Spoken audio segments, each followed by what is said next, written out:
御朱印に関する10の質問。こんにちは、新食系 VTuber のやしろましろです。この動画では御朱印に関する質問に短く簡潔にお答えします。御朱印について質問があればコメント欄に書いてくださいね。反響が良ければ第2弾で答えるかもしれません。それでは早速いきましょう。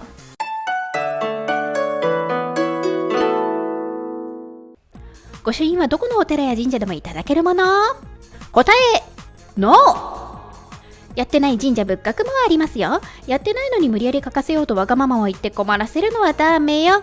御朱印のもらい方は過去動画で説明しているので要チェックやで。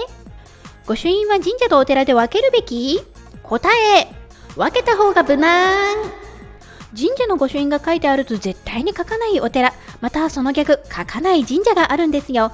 特にデータとかはないんですけれど、私の体感100社参拝して1社あるかないかぐらいなので、分けなくても別にいいんですけれど、分けた方が丁寧なのと、神社仏閣混合の御朱印には絶対に書かないところがあるので、気になる方は分けた方が無難ですよ。御朱印の数え方は答え1枚2枚です。お守りやお札は1体2体と数えますが、それは見たまえりをしているからで、その場で書いてその場で渡している御朱印は1枚2枚ですぞ。ところによっては院自体に特別な勇者があったりするからタイということもあるでしょうけど、特別なことがない限りは1枚2枚と数えます。日付のところにこう書いてあったけど、これなんて読むの？答え20と読みます。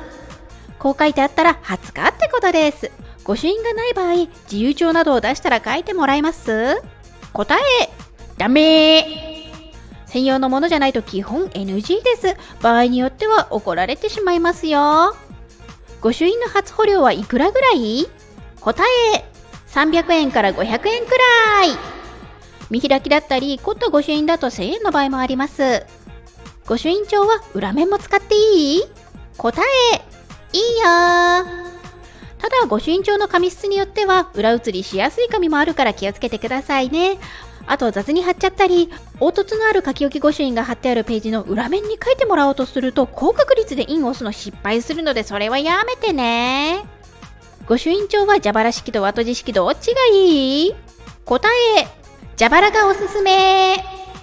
書き手としては蛇腹が書きやすいんですよ。和綴じって構造がこうなってるから印を押すの失敗することがあるんですよ。綺麗に書いてもらいたいなら蛇腹がおすすめです。1ページ目は伊勢神宮じゃないとダメ？答えそうは思わない。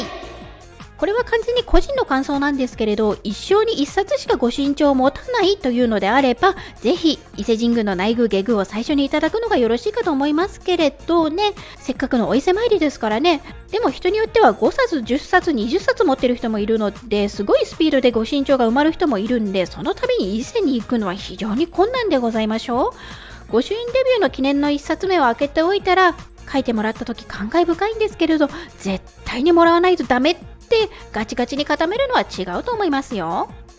伊勢神宮の御朱印って手抜き？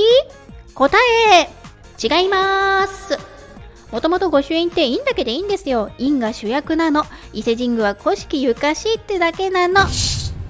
冒頭にも言った通り、御朱印について気になることありましたらコメント欄にぜひ書いてくださいね。じゃあねー。